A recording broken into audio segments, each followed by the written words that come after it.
The question is how deep in the playoffs you get. But one of the things that he mentioned is he's not a fan of moving multiple firsts, seconds, and key players for a 37, 38-year-old quarterback. So AJ, Jamal, yeah, let me chime in with that. Okay, Aaron Rodgers is how old? I think 37? he's around 37 going on 38. Tom Brady is how old? 42? That's where I was about to go. Okay. So at the end of the day, if you're being protected, you're getting the ball out quick enough, you're not really getting hit. So all this, I don't want us to trade away the future. Do you want a fucking Super Bowl or not? Like, that's really what it boils down to. Like, what are you building up your roster to get to the point of a Super Bowl? If you have the assets, why not move it for a known commodity? Like, I'm going to give up picks for a known commodity anytime.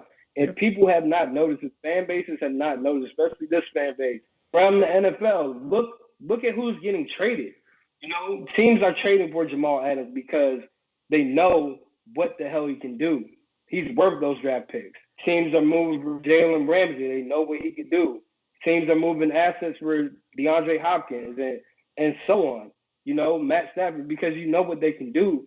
You really don't know what these kids can do at the end of the day. You're taking a risk. But if I can go and get the NFL MVP of the 2020 football season, why wouldn't I do that? Does it really matter if I move 3 years of first-round picks and a couple seconds if I'm winning championships? It does not matter. I'm putting together this roster to compete for a Super Bowl. That is my end-of-the-day goal. I'm not trying to be out here building a franchise as if I have a whole bunch of time in my hands. Coaches are privileged with that type of time, especially a guy like Ron Rivera. He probably has 2 years to show what he can do. If he can't get the job done, he's asked out. And we really don't know what he can do without an elite quarterback. We had Cam most of his tenure in Carolina. He probably all of them know that they need a veteran presence at the quarterback position and an elite level talent.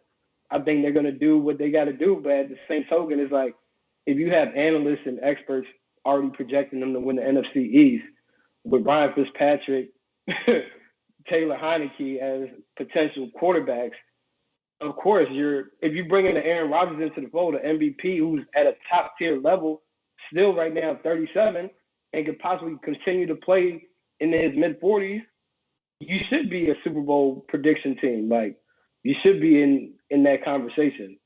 For sure. Because Aaron Rodgers has only been a defense away from going to the Super Bowl. Here's where I'm at, right? When it came to the comment, Jared. So the only reason why I push back on not trading away draft picks, or not being a fan of trading away draft picks for that type of quarterback at that age. When you're trading for a veteran at that age and you're trading for a guy who is an elite talent, who's top 3, arguably the best quarterback in the NFL, like that's just the debate around the league. When you're talking about that type of caliber player, you know that if you're trading for him, you're ready to make that move for a Super Bowl push. This roster over the past couple of years has been transitioning, and I think to Disco's point, and that we have a mindset that we're just not ready yet. I think that's kind of the purpose of Ryan Fitzpatrick coming in here. We're hoping that we just get that wild card and get our way in. When you get Aaron Rodgers, you're not talking about just a wild card. You're talking about the 1 or 2 seed. That's where you're at. That's the difference between Ryan Fitzpatrick and you're talking about Aaron Rodgers. Aaron Rodgers gives you that home field advantage potential.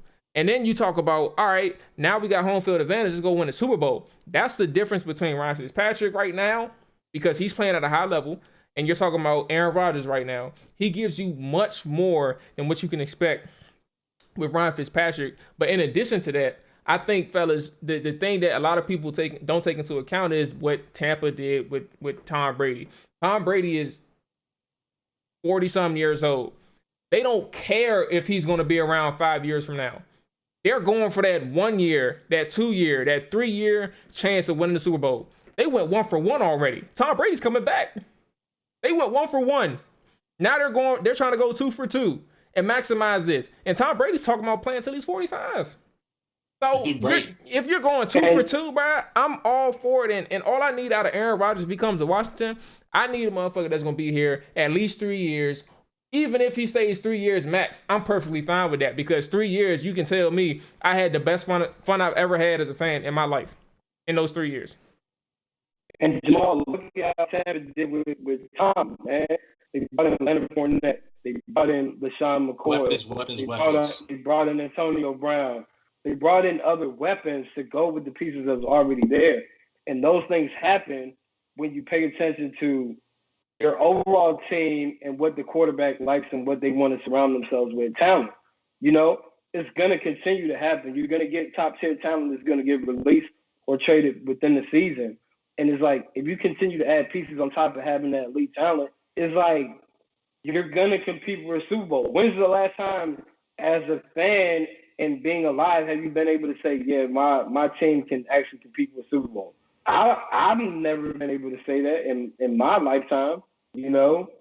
When you add Aaron Rodgers, it was 2000 last time. After the you add Aaron Rodgers